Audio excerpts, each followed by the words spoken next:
10 ದಿನಗಳ ಕಾಲ ಅಧಿವೇಶನ ನಡೆಯುತ್ತೆ, ಎಷ್ಟು ತೃಪ್ತಿ ಇದೆ? ಏನು ಎಷ್ಟು ನೋಡಿ, ಸರ್ಕಾರದ ಮನಸ್ಸು, ಸರ್ಕಾರ ನಿಜವಾಗ್ಲೂ ಕೂಡ ನಮ್ಮ ಕಿತ್ತೂರು ಕರ್ನಾಟಕದ ಬಗ್ಗೆ, ಅದರ ಸಮಸ್ಯೆ ಬಗ್ಗೆ, ರೈತರ ಸಮಸ್ಯೆ ಬಗ್ಗೆ, ಅಭಿವೃದ್ಧಿ ಬಗ್ಗೆ ಚಿಂತನೆ ಮಾಡಬೇಕು ಅಂತ ಹೇಳಿ ನಾವೆಲ್ಲ ಬಂದಿದ್ದೀವಿ.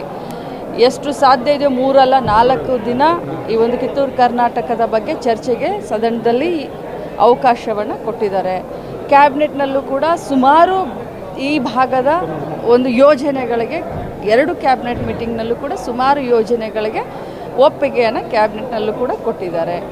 ಒಟ್ಟಾರೆಯಾಗಿ ಹೇಳಬೇಕು ಅಂತಂದರೆ ರಾಜಕಾರಣವನ್ನು ಬಿಟ್ಟು ಈ ಭಾಗದ ಅಭಿವೃದ್ಧಿಯನ್ನು ನೋಡಿ ಅಂತ ನಾನು ಮೊದಲೇ ದಿನದಿಂದ ವಿನಂತಿ ಮಾಡಿದ್ದೆ.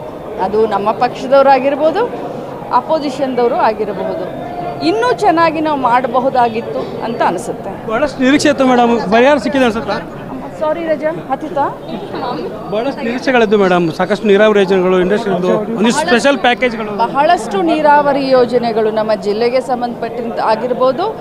ಈ ಭಾಗಕ್ಕೆ ಏನು ನಮ್ಮ ಕಿತ್ತೂರು ಕರ್ನಾಟಕ ಅಂತ ಹೇಳ್ತೀವಿ, ಆ ಭಾಗಕ್ಕೆ, ಉತ್ತರ ಕರ್ನಾಟಕ ಭಾಗಕ್ಕೆ ಭಾಳಷ್ಟು ನೀರಾವರಿ ಯೋಜನೆಗಳನ್ನು ಕ್ಯಾಬಿನೆಟ್ನಲ್ಲಿ ಈಗಾಗಲೇ ತಾತ್ವಿಕವಾಗಿ ಒಪ್ಪಿಗೆಯನ್ನು ಪಡೆದುಕೊಂಡಿದ್ವಿ. ಆದರೆ ಅರ್ಥಪೂರ್ಣವಾದಂಥ ಚರ್ಚೆಗಳಾಗಬೇಕಾಗಿತ್ತು.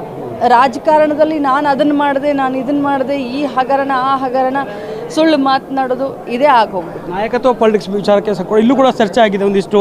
CM ಅವರು ಕೂಡ ಇವತ್ತು ಉತ್ತರವನ್ನು ಕೊಟ್ಟಿದ್ದಾರೆ, ನಾನೇ CM. ನಾನು ಬೆಳಗ್ಗೆಯಿಂದ ಕೂಡ ವಿಧಾನ ಪರಿಷತ್ನಲ್ಲಿ ನನ್ನ ಕಡ್ಡಾಯ ಹಾಜರಾತಿತ್ತು, ಕಡ್ಡಾಯ ಡ್ಯೂಟಿ ಇರೋದ್ರಿಂದ ಅಲ್ಲಿ ಕೂತ್ಕೊಂಡಿದ್ದೆ. ಈಗ ಮಾಧ್ಯಮದವ್ರು ತಾವೇ ನನಗೆ ಹೇಳ್ತಾ ಇದ್ದಾರೆ, ಮಾನ್ಯ ಮುಖ್ಯಮಂತ್ರಿಗಳು ಅದನ್ನು ಹೇಳಿದ್ದಾರೆ ಅಂತಂದರೆ ಅದ್ರ ನಂತರ ಮಾತನಾಡೋದು ಅದು ಒಳ್ಳೆಯದಲ್ಲ, ಅದು ಸೌಜನ್ಯತೆ ಕೂಡ ಆಗೋದಿಲ್ಲ ಅಂತ ಹೇಳಿ. DCM ಕಡೆ ಒಂದಿಷ್ಟು ನಾಯಕರು, ಶಾಸಕರು ಕೂಡ ಹೇಳ್ತಾರೆ ಹೈಕಮಾಂಡ್ ತೀರ್ಮಾನ ಆಗುತ್ತೆ, ಸಂಕ್ರಾಂತಿಗೆ ಒಂದು ಗುಡ್ ನ್ಯೂಸ್ ಸಿಗುತ್ತೆ ಅನ್ನುವಂಥ. ಅದ್ರ ಬಗ್ಗೆ ನನಗೇನೂ ಗೊತ್ತಿಲ್ಲ. ನಾನು ಇಷ್ಟೇ ಹೇಳಲಿಕ್ಕೆ ಬಯಸ್ತೇನೆ, ನಾವೆಲ್ಲರೂ ಪಕ್ಷದ ಶಿಸ್ತಿನ ಸಿಪಾಯಿಗಳು.